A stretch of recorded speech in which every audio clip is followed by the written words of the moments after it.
Welcome back to Oneself. My name is Stephen Maher. With me today, with me always, is Adam Bartleman. Folks, in the continued pursuit of getting to know each other, we told you last week that Adam was the focus of the last episode. We interviewed Adam a lot and got a lot of backstory there. Today it's my turn. So without further ado, I'm gonna kick it back over to Adam, and we're gonna kick this thing off with exploring a little bit more about me.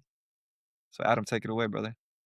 Yeah, man. Thank you, Stephen. And yeah, well said. Just getting to know each other better. So the format for me looks like just asking the questions that are still lingering, the things that I'm still curious about pertaining to your story. So uh, I know in past episodes we've mentioned, or Stephen has mentioned a few times, his low vision condition, being mostly unable to see out of one eye. And yeah, I just had I had some questions to kick it off, starting with that, just with the experience growing up, because yeah, that's still pretty unknown to me. So something that popped up in my mind, especially with regard to the conversations that we normally have around masculine programming, toxic masculinity, and the experience that we go through as boys, becoming men, was yeah, just did you really experience any sort of negative reactions from kids your age when you were growing up? Like, I know you said you had a tough time with some sports given the challenges with depth perception. So yeah, I kind of wondered if you had any stories around like bullying, anything like that. And yeah, man, just wanted to hear what your experience was. Yeah, bro. Yeah, y'all. So yeah, just to echo off what Adam said, yeah, like have 5% vision in like my left eye. I need prescription corrective lenses in my right. So, pretty low vision. And I was talking to a gentleman the other day and at the hot yoga class I was telling you about, Adam. Mm, And, you know, he said when he was 17, he broke his back in 5 places. Then he became like a huge yogi and, mm, a chiropractor to get that mobility back in his life and also help other people because he had that formative experience. yeah. So that experience like sent him on the trajectory of the rest of his life.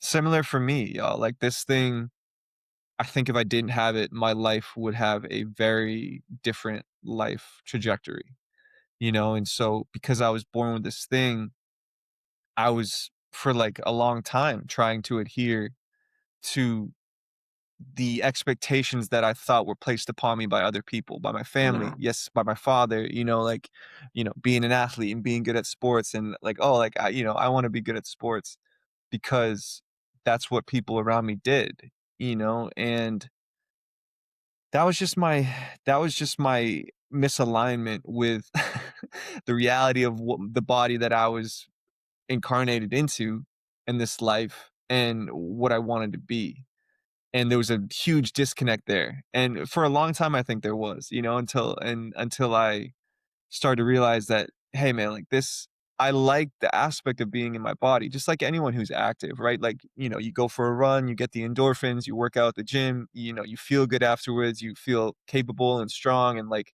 the confidence that repeated repetition gives you. And so like I think I recognized later on in life, like that's what I wanted. Like it wasn't like I wanted to be like a star athlete. That was never my story. And you talk mm, about bullying. I was like, yeah, like I couldn't see shit.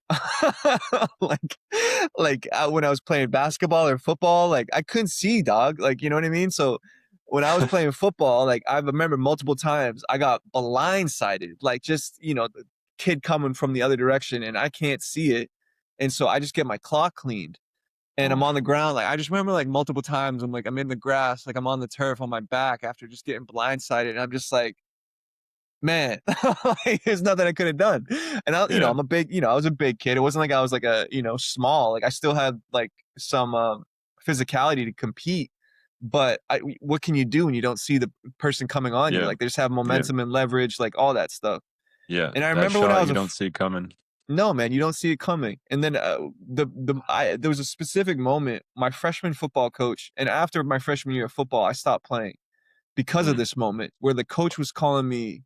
stone hands because once again, like, I was like an athlete in terms of like physical, like I wasn't like helpless, but so they were like, okay, like make this kid like a tight end. And what does a tight end have to do? Catch the fucking football. What can I not do? See the football coming to me. Yeah. So my coach is calling me Stonehands because like, Jeez. I'll go up for a pass and like they'll throw the football at me and then I don't see the ball until like the very last second when it's like when my eyes Yeah. can see it. So like the ball hits me and then I like Yeah, and then yeah, I yeah. like try to catch it. So like I'm like a couple seconds late from everybody else because they just have the vision to see the football coming the whole way and like I'm only operating on like the last 20 feet that it's like I'm just behind a little bit in that regard. So when my coach was calling me Stonehands and all that shit, and I was just like, after the season ended, I was just like, I'm done. Like, I'm just done with it. And during all that time, bro, I found music. I started playing drums when I was young, and then I found the piano when I was 13. And I had a group of friends that I was like jamming and playing music at. There's my friend Reed, had his dad was a musician, and his family was musical. Mm. um, they took me to concerts, like, they took me to, like, jazz clubs growing up, like, they were awesome, like, shout out to the Right. stars, like, they were just really cool people and saw, like, that I love music and, like, tried to foster that within me, so shout out to that family, and so, like, I would spend a lot of time over at his house, and they had a whole room full of instruments, like, the whole living room Mm. was based around music, so there's, like, guitars and drum sets and pianos, and, like, they had a Wow. baby grand piano, and, so that was a really formative experience for me in terms of just falling in love with music in those years, and then Cool. took that with me. Yeah, man. Took that with me for the rest of my life. Would you say that the programming or like the sort of the expectations that you believed were placed on you with regard to sports, was any of that explicit, or was that just like what you absorbed? You saw that your family was athletic and you're like, I therefore have to be like that, or did you get like specific pressure from your parents, or was it just the coaches? And like, also did the I can ask you, if this is too much, but like, also, did the coaches know about your vision condition? I think some of them did, Mm. some of them didn't. I don't know when I was older in high school, I don't think my coaches did because my parents kinda were, like, letting me figure it out, so, like, I don't think my coach would have called me Stonehands Yeah, if he knew what was going on with me. yeah, Like, my parents, by the time I was 14, it was like I was on my way. My parents were kinda, like, letting me figure it out, right? yeah. Whereas when I was, like, in the 3rd grade and I was playing baseball, like, those coaches definitely knew, and I was, like, Okay, yeah. sucking at baseball, and they're giving me the game ball out of pity because I'm Right, right. striking Okay, I out, remember and that. I make, like Yeah. one, like, tiny throw to and get someone out, and, like, I was like, "I didn't even do that much," but they're giving me the game ball out of, like, coach pity. So, it was a mixed bag, but it was more when I was younger that the coaches were aware of that, and it wasn't so much like my parents were figuring it out with me, like, how I was navigating the world. And Right. so it wasn't like there was like expectations of like I had to do football, but there was an expectation on like my dad. I remember my dad just being like, mental toughness, like you know what I mean. Like Yeah. he was really imparting that. There was this like Boston thing where it was like, don't be a fucking rat. Like you ever get in trouble, like don't fucking rat. Yeah. Like that was big memory of mine. And so like I think there was like kind of like the toxic masculine programming, Mm. but it didn't have to do with, like, sports, it was just kind of like this, like, the Boston working class kinda thing, where just, like, it General was toughness. yeah, just general toughness is kind of like and that's the thing about New England, bro, like, culturally, New Englanders aren't people say this distinction, they aren't nice, but they're very kind. Like, they'll help you, but they'll be like, "Fuck you," the whole time, but they will help you, and, like, they're gonna complain about it, but, like, they're gonna help. And Yeah. whereas, maybe, culturally, like, I think people have made this comparison where, like, in the South, people are very nice to your face, but maybe two-faced behind your back, right? They'll be like, "Oh, like, how Mm. are you?" at church, like, pretend like you're good friends, and then behind you, talking shit behind your Right. back. Whereas Right. New Englanders, like, we'll talk shit to your face. Like, you'll know Yeah, yeah. I think, like, Yeah. you'll know if someone doesn't like you. Yeah. It's It's very, like, healthier. open. Yeah, healthier, open that Yeah. way. But there is a kindness, but it's just like it's under the outer layers of like, yeah, the toughness, the tough exterior, the winters are tough. Yeah, yeah. There's just, yeah, this outer layer of exterior that kind of people are dealing with. So, yeah, That's brother, I funny. don't know. It's kind of like a cultural thing with Boston. Now Boston's like this international city. Like, there's all the colleges and stuff, and Boston's changing a lot. I don't live Mm, there anymore, but obviously I go there, see family and stuff. And but it's kind of like this international city now. Whereas like mm, when I was younger, it's more like working class for sure. So yeah, okay. dude. Yeah.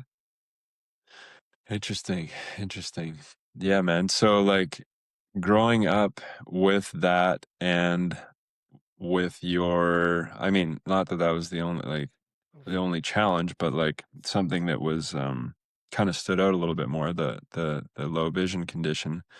Is there anything that you feel like you're still working on in terms like specifically related to like the feelings that that those two conditions created, like growing up with that like kind of tough mental attitude, kind of maybe a little toxic masculine hardness combined with the condition that you were born with? Like, did that create did those conditions create anything that you're still kind of carrying today that you're consciously working on? Yeah, dude. A deep insecurity and fear that I Okay. think I've carried my whole life, which is like to not make the wrong move or do the wrong thing. Um, Mhm. I wish I had a healthier relationship. I mean, I can't wish, I don't wish to change anything. It's just like some Yeah, yeah. conclusions I've come to now is to have a healthier relationship with fear or with failure Mm, as well. When you can't navigate the world visually, there's always like a little, I mean, and not that I can't see, but it's like it's harder to see. But yeah. when you can't see things coming your way or feel things coming your way, like there's always like a little piece of me that was just on edge, like to just navigate the world, like, bumping into door frames or, banging my head, when I got taller, banging my head off of door frames or whatever the case was, Yeah. It's shower like rods. a little more unknown than maybe the general population that you have to Right. deal with. Yeah. Right. Yeah. Just the unknown is like a constant, just fear of the unknown is like a little more present. And there was also an insecurity of the eye, right? Where I can't see other people, I can't see out of that eye. And like, what is most human contact based off of is eye contact, right? There's a huge insecurity there as well.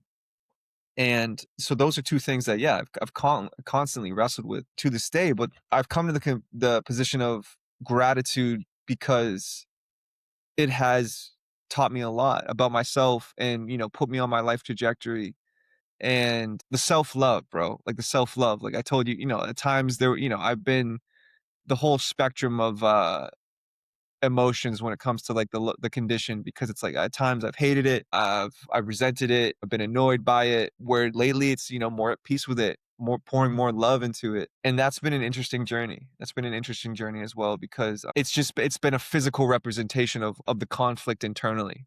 It's like Yeah. a very physical, which most people experience. I'm not saying that like I am not alone in this. We all experience this fear. We all experience this insecurity.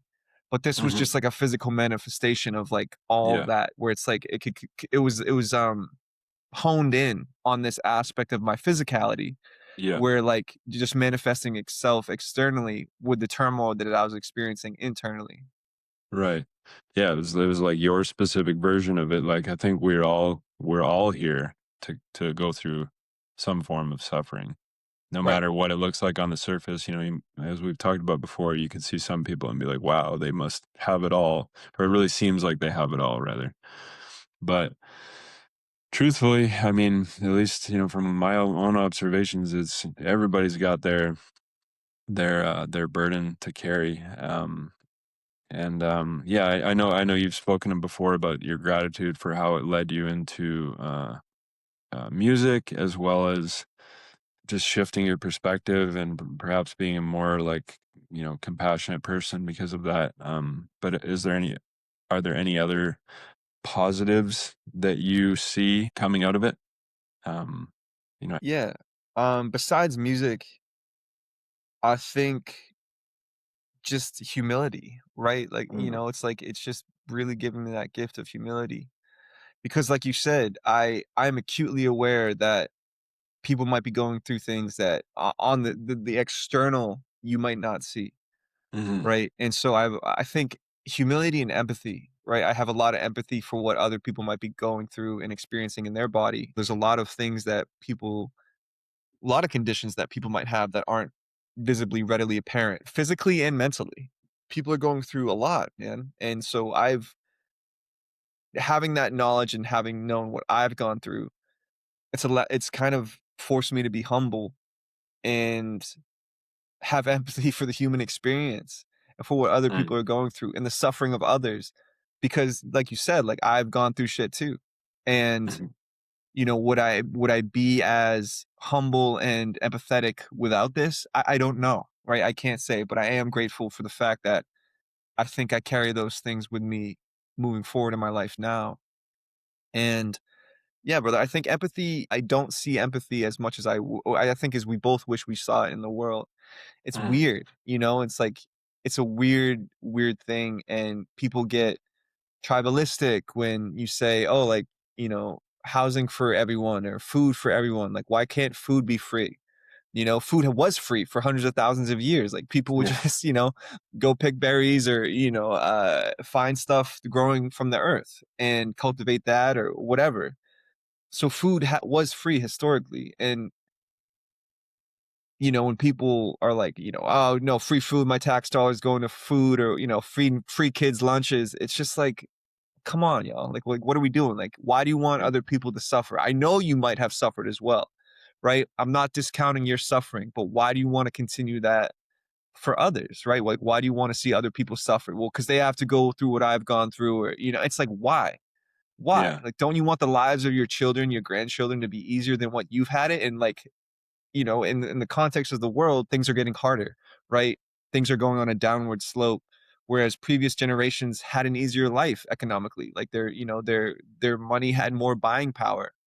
They were able to buy houses. They were able to do things with their situation historically, and at least in North America. I know I'm generalizing for just our section of the world where we grew up, but I know that's not the experience of the human collective on this planet. But just for the society I grew up in, it's one of the first times in recent history where this generation is going to have it worse off than their parents. And Mm. why do you want to see that? Don't you want to see the inverse of that? Like, don't you want things to get easier? So yeah, man, I think just the empathy that this condition has placed in me is huge. And I really value that because I don't want to have a bitter heart. Yeah. And like I don't want to live with a bitterness and watch and have other people suffer just because I suffered. Like that's Yeah. yeah, it's crazy to me. That's a crazy perspective to hold for someone to hold, I think. Yeah, I agree. It's so weird because yeah, I agree also in that observation. That's kind of how I've seen it. It seems like people are have this feeling of like I've been through it, so like you should go through it too.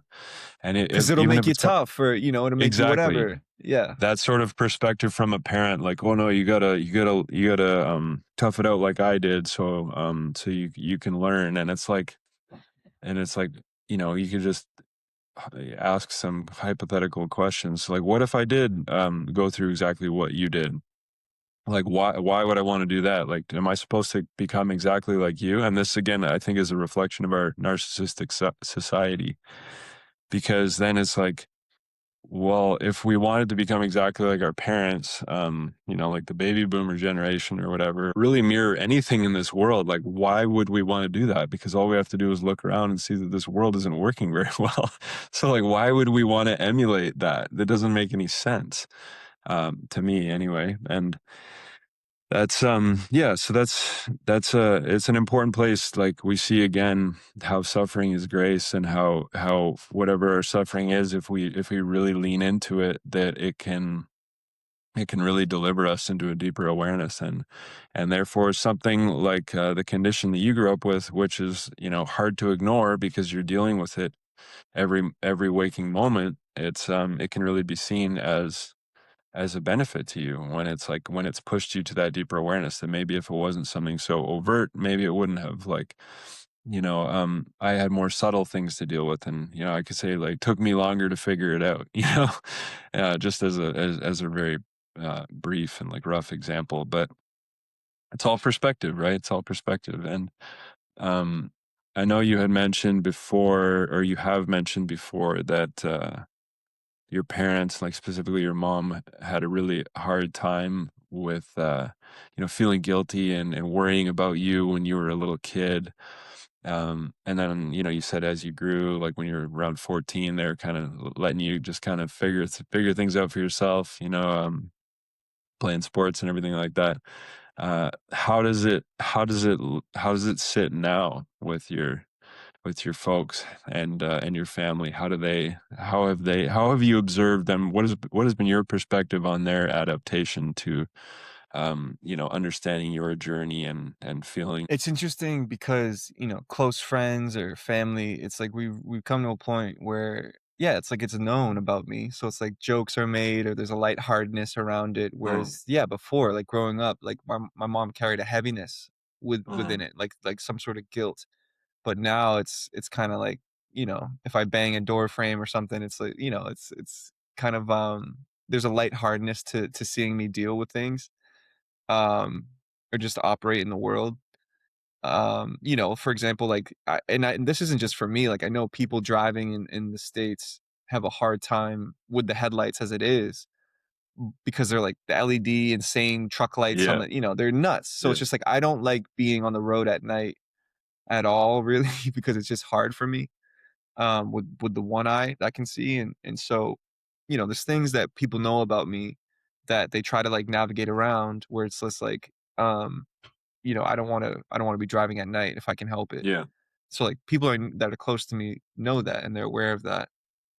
And the podcast that you mentioned too, like just to give you all some context, I went on a podcast recently with another gentleman who's low vision, and that was really cathartic for me because Mm, I don't talk about this shit really with anyone. So it was like, having a mini support group and like comparing notes and yeah, um, sharing that community. experience. Yeah, community with just this aspect, with this one crucial aspect of my identity. Like no one in my immediate life or my immediate family could relate to that experience, right? They might Yeah, know things about me, but I couldn't relate with yeah, anyone in my life like that. And so that was really yeah, cool because this happened recently, and yeah.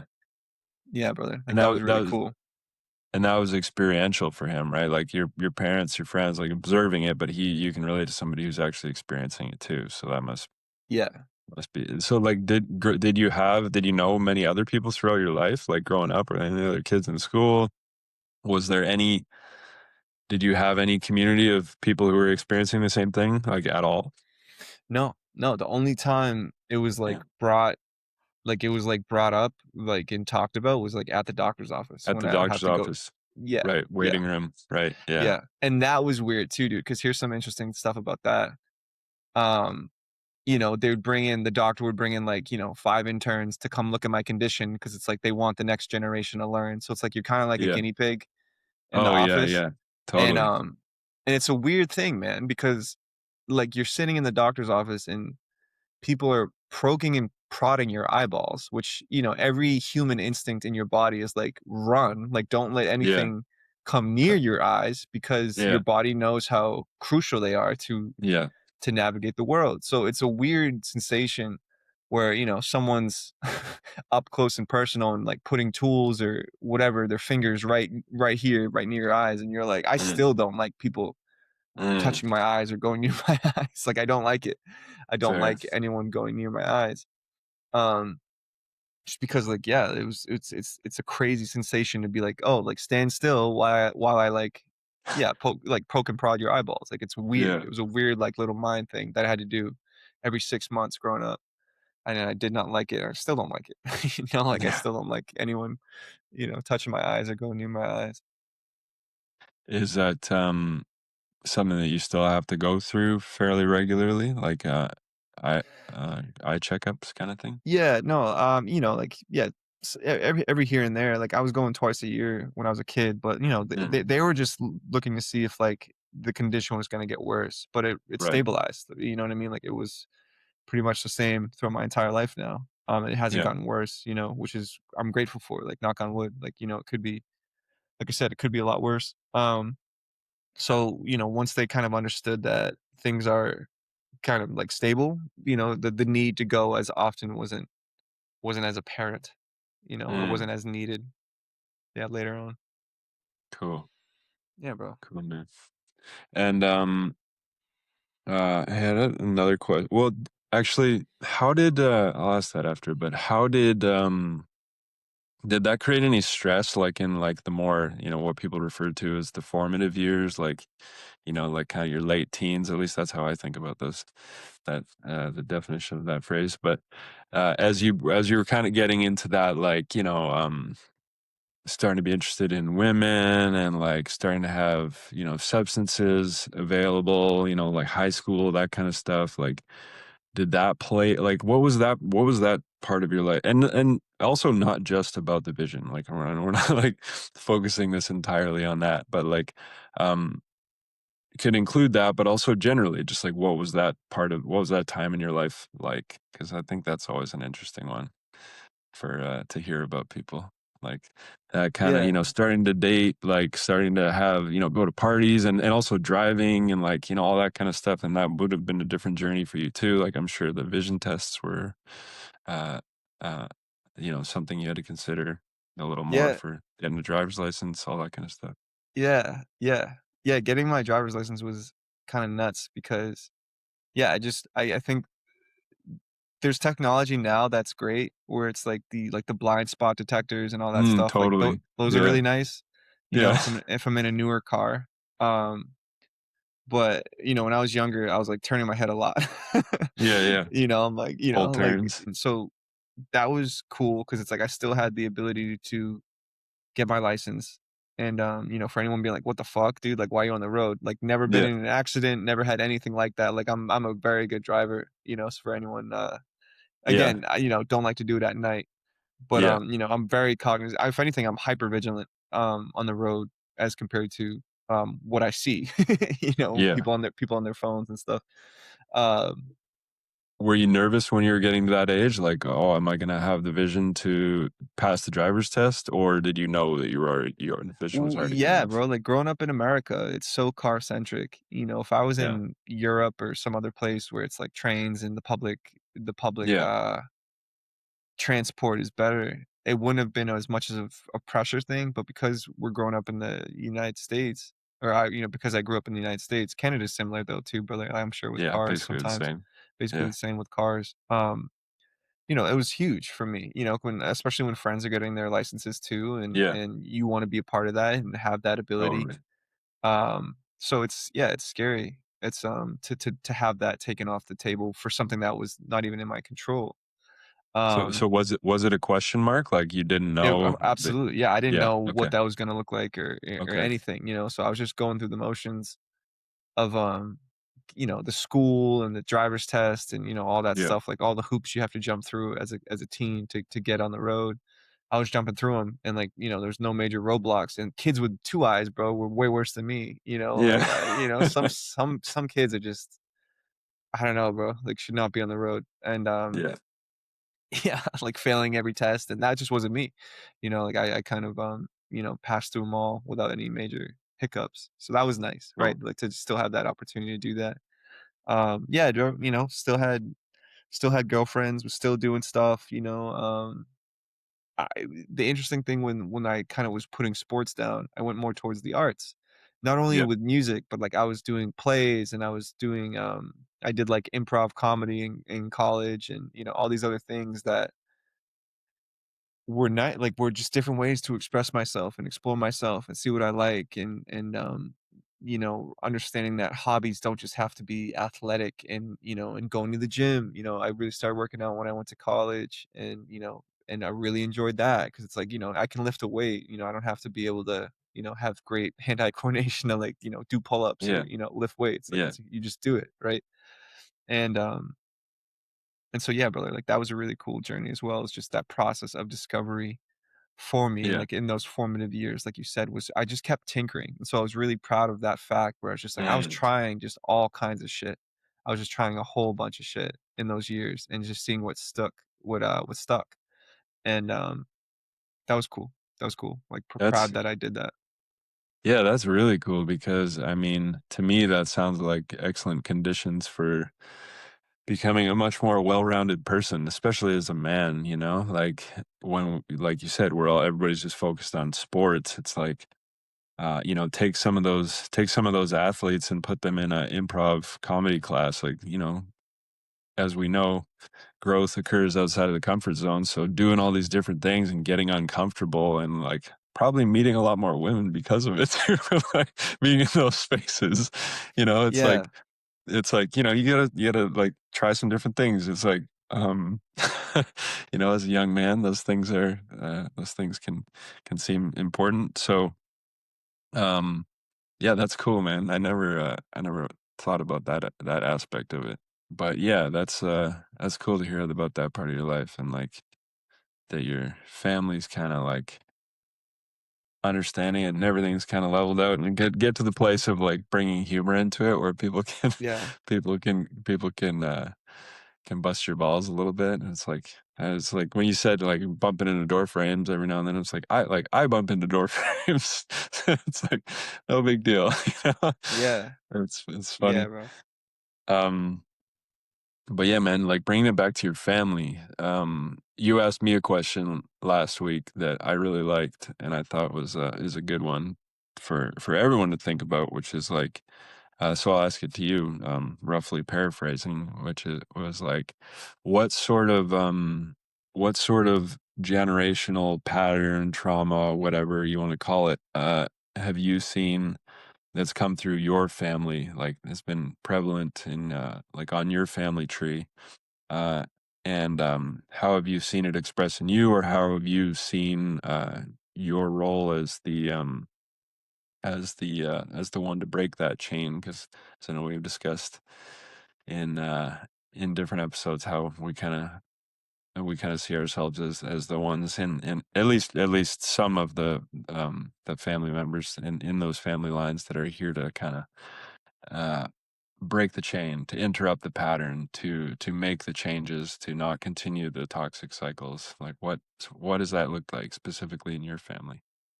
Yeah, brother, growing up in Boston, the Irish Catholic alcoholism seems to kind of be the vice of choice, right? And there's Right. been other stuff in my other sorts of addiction in my family as well. Um, so to break that is something, yeah, I'm really proud of. And to my father's credit, though, he was an alcoholic. He did stop when he was 44. I was like kind of grown by then, though. Like I was like 16, Mm. so it was like, no, I was 14. Sorry, and so it was like, I wasn't a little kid needing dad as much, it's like I still needed Mm. every teenager still needs their father, but, it was kind of interesting because it was like his fog kind of lifted and I was like, "Who's this guy?" You know what I mean? Really? Yeah. Like, yeah, like, it was like I was discovering who my dad was because he was either working or, partying a lot of my childhood. So like I didn't even really know who he was. Then he Mm. like the fog lifts and he's sober and he's like present and he's just like, he's trying to Wow. be a dad. I'm like, and he's trying to be a dad. And I'm like, Oh what? man. Like, who are you? you know? Yeah, I never even thought about that, what that would be like. Cause man, but yeah, tell me more about that. Yeah, bro. It Tell was us more crazy. about that. It was crazy. But like, I've been to funerals of other friends, like their dads who died from alcoholism, liver failure, Mm. whatever, whatever side Yeah, effects are. cirrhosis. Yeah. Yeah, heart gives out or whatever the case is from alcoholism. So I've seen the consequences of that. That could have easily been my father. Lucky enough, Mm. like I said, when he was 14, he stopped, to his credit. 44. And Oh, when you were 14. Yeah, yeah. yeah, when I was 14, Yep. when he was Yep. 44, they had me. Yeah, my parents had me when they were 30, which is what Yep. I am right now, which is crazy to think that, Yeah. they had me at my age. Um, yeah, so he stopped when he was 44. And like I said, yeah, it was weird because he kind of, yeah, was more present, was like trying to give me advice and shit. I'm like who are you? You know what I mean? Like there was this Yeah. weird moment of like we kind of had to build our relationship from scratch almost in some ways, like me and my father. And now we have a good relationship and proud of our relationship. But it was interesting because yeah, like the fog of addiction was lifted from him. And and I've tried to continue that, in my life. I had my issues, like, in college, right? I had those experiences, the binge drinking, um, Mhm. all that stuff, but, at this point, I'm not doing that anymore. So to Yeah. continue that, the effort that he started, to his credit, in the middle of his life, to continue that pattern of, or no, to stop that pattern of alcoholism that is, my grandfather, my great grandfather, like we can trace it back, like it's been here. The Irish, Yeah. it's just the Irish, how they deal with trauma, Mhm. from them being persecuted, right? They were being persecuted by the English Yeah. for generations. Probably my ancestry, that trauma is probably still there, right? They suffered a genocide, in the potato famine, Bit of famine, yeah. or yeah, which wasn't a famine, it was intentional. There's that trauma in my lineage. So to stop all that, hopefully, is my goal, right? And don't know if I'll have kids yet. Probably, I'm leaning more towards, or I'm just enjoying my life at this point in time with my partner. But if that does happen, I definitely don't want to continue if I have offspring, if I have Yeah. children, if I have kids. So yeah, brother, that's kind of what I'm proud of stopping, and stopping that pattern, and just like kind of like there's the religion aspect of it as well, where it's Mhm. just like the Catholic guilt, and like Right. it's the conflicting message of God is love, but also, be fucking terrified about going to hell, like that weird mixed messaging, Yeah. and so something else I'm also proud of breaking is just love, right? Like really embracing, like, okay, you know again, believe whatever you want to believe if you're listening to this. Adam and I have our beliefs. Like, we think there is something greater going on here. We think it's more profound than Adam and I can understand, that humanity can understand. There's a greater thing at work here. In my opinion. And and so whatever you want to call it, creator, spirit, God, universe, I think all those names could work. um, I think that all those names, God, creator, universe, spirit, is love, right? And so the message that I got as a child was that God is love. He loves you, but also be terrified of, like, upsetting Yeah, God, or conditionals. sinning. Yeah, God is very conditional, and so, like, now the conclusions I've come to is with unconditional love, and to have that for myself, because I had that shame, that fear, that guilt inside of me, I think, for a long time. And within the last couple years, I've tried to unlearn all that and rewire myself to just, yeah, have the self-love, and to not be conditional with my self-love, right? Or not Mhm. to be, and this is things I'm still working on. People Mhm. say relationships are mirrors, right? And, I'm sure you've experienced this with your partner, but it's like, my Yeah. partner's amazing in the ways that hey, like, you got some work to do there, in terms of, why are you talking to yourself about that? Or, like, she was saying, here's an example, was because I was like, she was like saying in the hot yoga class, she was like, it's like I was fighting myself. And it's like, yeah, like, I kind of am sometimes. It's like I didn't even realize it, where it's like to just be at ease where I'm at with my practice, instead of like fighting the pose. Yeah, yeah, Like, I'm yeah. trying to, like, put the pose in a chokehold, and like get my body to do what I want. Yeah. And and to not that because I'm taking it seriously and I'm trying hard, and that's great. I don't want to take away those characteristics of me, but it's like to just be more at peace and love, and still give effort, and still try hard, and still, value strength and resiliency, in those times. But also, why am I, like, fighting myself to improve myself? Like, life is hard enough as it is. Like, why am I trying to make it harder, against Yeah, yeah. myself, Yeah. and, so just to give you all an example of that as well. So, yeah, Sort of brother. like impatience, like not just being okay with where you're at, thinking like, "I gotta be Yeah. able to do this right on the first try," you Yeah. know? Yeah, bro. And speaking of, my partner as well, it's just like something I wanted to add too, dude, was my insecurities growing up. Like, I told everyone early in the episode, where I was very insecure about this condition, and you brought up, like, women growing up. I was, never confident, dog. Like, I was Mm. never confident in myself. Like, I did have, like, girlfriends and stuff growing up, but it was almost like like, if they expressed interest in me first, like, that's when I'll be like, "Oh, okay," like, they're like, I was never, like, smooth talk or flirting, you know what I mean? Like, Mm. like, trying to do that. I was just like it was almost like if there was a clear and I had some dumb examples of, like, people clearly trying to express interest in me, and I'm like, "Oh, like, they didn't wanna be my friend," you know? Like, Yeah, I was yeah. just like I was just an Yeah. idiot about that, where, clearly Yeah. that, that girl is interested. I'm like, "Oh, like, she's really nice," "She's really nice to me."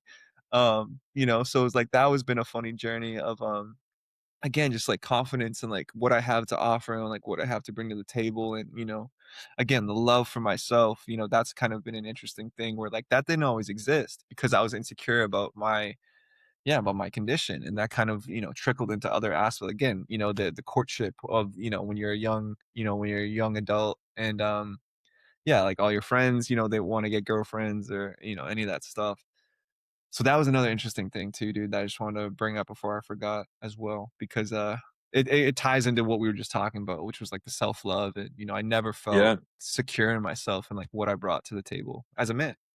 totally. Yeah, no, I get that. It's like when you don't love yourself enough, it's kind of um, beyond the possibility of like, sorry, what am I trying to say here? It's like it's very difficult to accept the idea that someone else would be interested, love you, like you, whatever. It's like so then there's like that part that automatically filters that incoming experience as something else.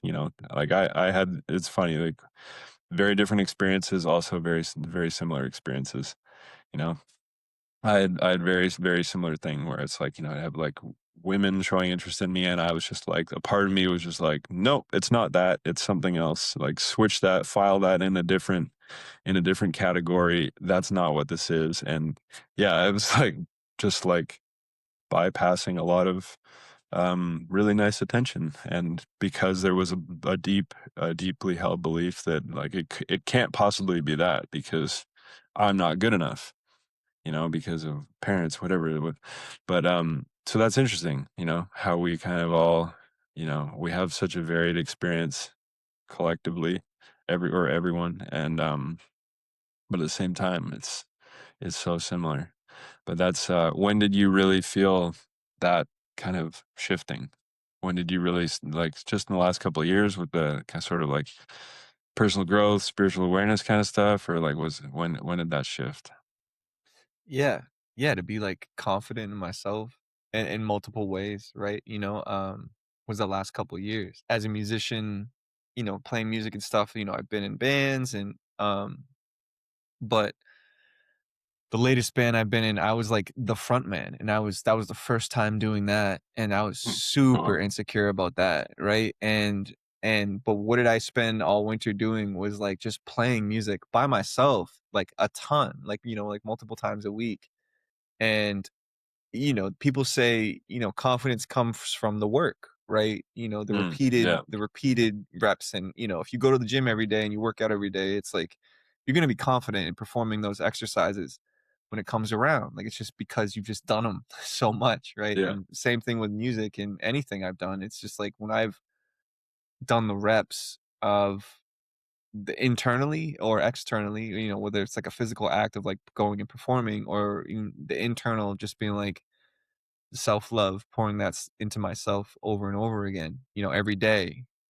Um, it's amazing what like, just in the difference of, like, how I feel because it was not always there. Like, I didn't yeah, bro, and, like, the crazy part was that I didn't even know that these things were not wrong with me, but just, like, were a part of me. Like, nothing yeah, again, right and wrong, like, we can't, Yeah. what is that, right? We can't place judgment on what is right or what is wrong necessarily, but these things were a part of me. And, like, if you asked me when I was, in my younger 20s, I'd be like, "Oh, yeah, like, I'm fine, like, I'm good." And it's just like, I wasn't, And, hindsight's 2020, though, like, in those times, I thought I was good, but I hadn't Mhm. unpacked the layers of what I experienced and what I had gone through and how that left an impact on me and how, there's a lot of room for growth still, right? Even though I think I look at, again, at 30 and I see how far I've come in terms of this like personal development, and and I see how far I have to go yet, and Mm. hopefully that journey continues until I'm no longer here on this, in this body, but then continues into the next one, and whatever that Yeah. looks like, on planet Zorgborg and I'm a Xenon, whatever the case is, if I come back as a human, great, but yeah, brother, yeah, that's kind of where I've come to the conclusions at where, yeah, it's been crazy. It's been crazy, like, when I look back on the last couple years and, internally and externally of just where I was and how far I've come. And here's Yeah. something too I just wanna add too with when it comes to music is, you see like, young kids like Justin Bieber or something, and it's like they've got it. Michael Jackson, like they had it since they were a child, like right? Mm. Like they whatever it is, like they were just, they were born with it, which is awesome. Um, that has not been my journey, right? Like the interesting thing with music is that it's been like the more I work on myself, the more it like comes through in the music and the more confidence I come through in Yeah. the music. And like now I play and people are like, that insecurity that I might have had a couple years ago, like people see me play now and they're like, oh, like he's yeah, like he's put it together. Like whatever my Yeah. art is that I'm presenting, it's like it comes off as polished, which I'm like, that's sick because it's like, number one, I'm like putting in that work and it's reflecting outwards when other people see it. But I'm with myself every day. Like I don't notice, Yeah. Yeah. Of course. the big differences over time. Yeah. And Until you get whereas, that reflection. yeah, or someone who saw me perform a couple years ago and sees me perform now, and they're like, "Whoa, dude!" And I'm like, "Yeah, like that's awesome." Again, I've been with me the Nice. whole time, so I don't really notice that difference because I've just I've been with myself that whole time. So when someone else sees it, it's really cool. It's really cool. That's awesome, man. A little snapshot of the growth journey. Yeah, brother. More recently and since the beginning. That's awesome. Yeah, Well, bro. yeah, man. I think that's a nice place to cap it. If you have any closing thoughts you'd like to share, and any message or last kind of memory. Yeah, yeah. I mean, as always, yo, we we don't have all the answers, but these experiences that Adam and I have gone through, they've led us to come to a lot of conclusions about the state of the world, about the state of humanity, and hopefully in ways how we can help. And we're trying to help, right? We're trying to help, not hurt. I think that's people any question that you might have in life of like, oh, what do I do with my life? Help in whatever way your skills and Mm, talents allow you to do. Don't hurt, right? Don't go, well said. go into the world, building weapons or building, causes of destruction, or try to help people, as much as you can. If you have a brilliant brain that can do cool things, whatever your skills are, whatever you came into this world with, just try to figure it out how to use that to help people is the last thing I would say. And yeah, and again, support us in all the ways that are free, as well. Like, comment, subscribe to us, share this with friends or family, someone you think that might get use out of these conversations, and come with us on the journey. And we hope that these conversations have helped you in some way. Right on, man. Thanks.